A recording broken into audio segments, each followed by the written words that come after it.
Coming up on Mountain News this morning, a family in Rockcastle County is left with heartache after a devastating fire destroys their home. And a Moorhead couple who lost everything to a Valentine's Day fire uses their experience to raise awareness for fire safety so others don't go through the same thing. Dedicated to Eastern and Southern Kentucky, this is WYMT Mountain News This Morning. Good morning to you, 5:31 on your Monday morning. I'm Dakota Makris. Thanks so much for waking up with us. Let's head over to Brandon for a look at that forecast, and it's all calm right now. You said that's going to change later, but right now that's all we care about. So. Yeah, a couple of stray showers out toward Lake Cumberland, but for the most part, for most of us, just the clouds this morning. Let's go over to UVA-wise, take a look over there in Southwest Virginia this morning. No major issues, 45 as you head out the door. Let's take a look at our current temperatures across the rest of the area. Back down to 41 in Grundy. They've been bouncing back and forth a little bit this morning. A couple of sensors out. Irvin and Lexington this morning. 52 Moorhead, 52 Jackson, 52 Hazard, Pikeville as well. Williamsburg, 45. Middlesboro and Jonesville, it is 55 in Monticello there this morning, and Manchester as well. Those are our warm spots, and then of course Grundy, our chilly spot this morning. Statewide, 56 in Paducah, 57 in Clarksville, Tennessee, 54 Nashville, Bowling Green, 39 though in the Tri-Cities, and 48 across the river in Cincinnati. So again, clouds, rain chances both going to increase today, but temperatures should climb into the mid-50s by this afternoon. Dakota? Well, Kentucky State Police are investigating a shooting that left one man dead Saturday.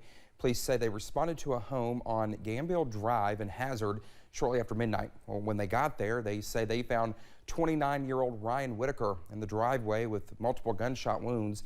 He was pronounced dead at the scene. Detectives say Whitaker got into an argument with 27-year-old Troy Campbell, who shot and killed Whitaker. Campbell is charged with 1 count of murder. The incident remains under investigation. And over in Whitley County, an arrest was made in connection with a stabbing. Deputies were investigating a fight complaint at a home in southern Whitley County off Buck Creek Road. One woman was found with stab wounds, and a man also had been assaulted. Now, they both needed to be taken to a hospital. 45-year-old William Young was found at the scene near the suspected weapon used to stab the woman. It was also determined he also stabbed a dog outside the home during the assault. He was arrested and taken to the Whitley County Detention Center. Police say Young also stabbed a dog during the fight. Well, a family in Rockcastle County lost their home to a devastating fire. Crews responded to a structure fire on West Level Green Road in Brodhead shortly after 8:30 Sunday morning. Even though crews worked to put out the fire, the home was destroyed. Thankfully, no injuries were reported. The cause of the fire is still being investigated. A fire in Bath County Friday left one nonprofit organization devastated. The nonprofit Christian Social Services provides assistance to people in need and also has been a partner of God's Pantry for more than 20 years. Friday's fire left it without the 2-story building and hundreds of dollars of food and other supplies. But despite all of that, the director of the nonprofit is thankful for their community, keeping them on their feet and helping them rebuild. And I will say this about this community. People are always willing to help. And that I say from my heart. I'm serious about that. The nonprofit and God's Pantry Food Bank will be hosting a community event on Tuesday where they will be providing food to the community. Anyone interested in donating or volunteering can visit godspantry.org. A Moorhead couple who lost everything in a fire last week, well, they're trying to raise awareness for fire safety. Chloe Hart and Bradley Groves lost their home on Circle Drive in a fire on Valentine's Day. Chloe was at work and Bradley was in Georgetown when they got the call that their house was on fire and their 2 dogs were killed. They say the fire started in the attic, and the U.S. Fire Administration reports 10,000 house fires start in attics. Chloe wants to spread awareness and about how important it is to have fire alarms in your home. One big thing that I want to push through this story is the importance of having a fire alarm in the attic. It's not something we had, it's not something I had ever heard before, but many fires do start in attics, and getting that heads up, could be the difference between life and death. The couple says they are grateful for their community support during this difficult time. Officials with the Laurel County Sheriff's Office are warning people about a new phone scam. Sheriff John Root says the scammer identifies himself as 911 dispatch and asks people to reveal their personal information. The scam number is reportedly 606-310-0832. However, the sheriff says other phone numbers could be used and police cannot trace the numbers due to programming loopholes. The sheriff says you should not give out personal data or financial information, and you should report the scam. Well, data from the U.S. Bureau of Labor Statistics shows non-farm payroll employment increased by more than $500,000 in January. The inflation rate slowed slightly last month, but the Kentucky Retail Federation says it has not seen any big changes. Julia Sandor has more on the impact on local businesses.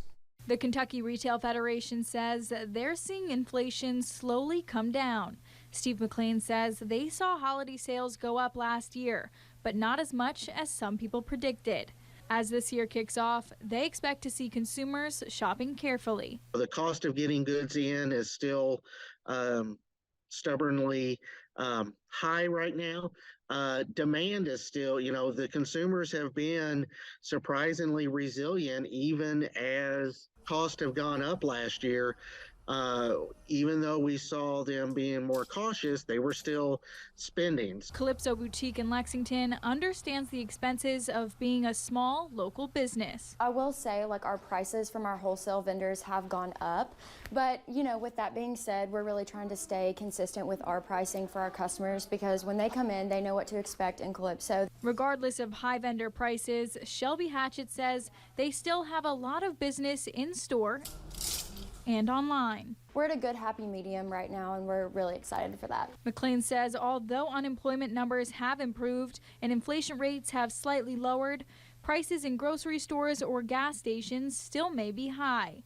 For small Kentucky businesses like Calypso Boutique, they say they're happy to have so much support from those around them. We always try to say, if you're shopping small, then it makes our day. No matter what business it is, if you're shopping with us or High on Art Coffee right around the corner, we love to see you all. In Lexington, Julia Sandor, WKYT. As the year continues, experts say they expect to see these prices decline. Well, the University of Kentucky is initiating a pilot program that allows for alcohol at certain UK spring sporting events. The program allows for alcohol sales during the upcoming baseball and softball seasons. It allows for the sale of beer as well as seltzers and limits 2 per transaction. Many UK fans are very excited about this and say it is a step in the right direction for UK athletics.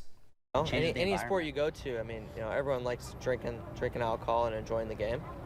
And I think, it would make a significant amount of money for the university also, and the fans would have a better experience. Kentucky Athletics says after this program is finished and after hearing back from other SEC schools about their experience selling alcohol, the conversation could possibly expand to selling alcohol at bigger sporting events like football and basketball. The religious revival at Asbury University was in full force during the weekend. It's brought faithful folks in from around the world and from all walks of life. For the people who call Wilmore home, it has its pros and cons. Tens of thousands of people will have descended on a town of 6,000 people to experience this spiritual sensation since it first began. Cars are even lining the streets for blocks. We just had some people arrive from Finland, from the Netherlands. We've had them coming from all over the country. The university says the revival in its current form will come to an end on Thursday. After seeing revivals taking place across the Commonwealth, a few Perry Countyans felt called to host a similar experience for the people of their own community. The community prayer and praise event took place at the Art Station in downtown Hazard yesterday. Event organizers say they wanted to host something that goes beyond church walls, inviting people of all walks of life to congregate with one another. Well, I once heard a pastor say, I wish I could put a sign out on the door that said, only sinners allowed. Because just because we're in the church and we are vocal about our belief in God and we worship, doesn't mean that we're perfect by any means, or that we haven't hurt people, or that we've not done wrong ourselves, and that we don't need to repent of those things. Event organizers say it was exciting to see everything come together, but this gathering was so much bigger than them. They say they hope to host more events like this in the future if God allows them to. Well, the Council on International Educational Exchange, known as CIEE, held a foreign food tasting at the Laurel County Public Library. Foreign exchange students from around the world gave Kentuckians a taste of the snacks they eat in their native countries and also compared them to food here in America. A German exchange student we talked to says sugar is a big difference between her home country and the U.S. Candy here is really sweet, and candy in Germany is not as sweet, I would say.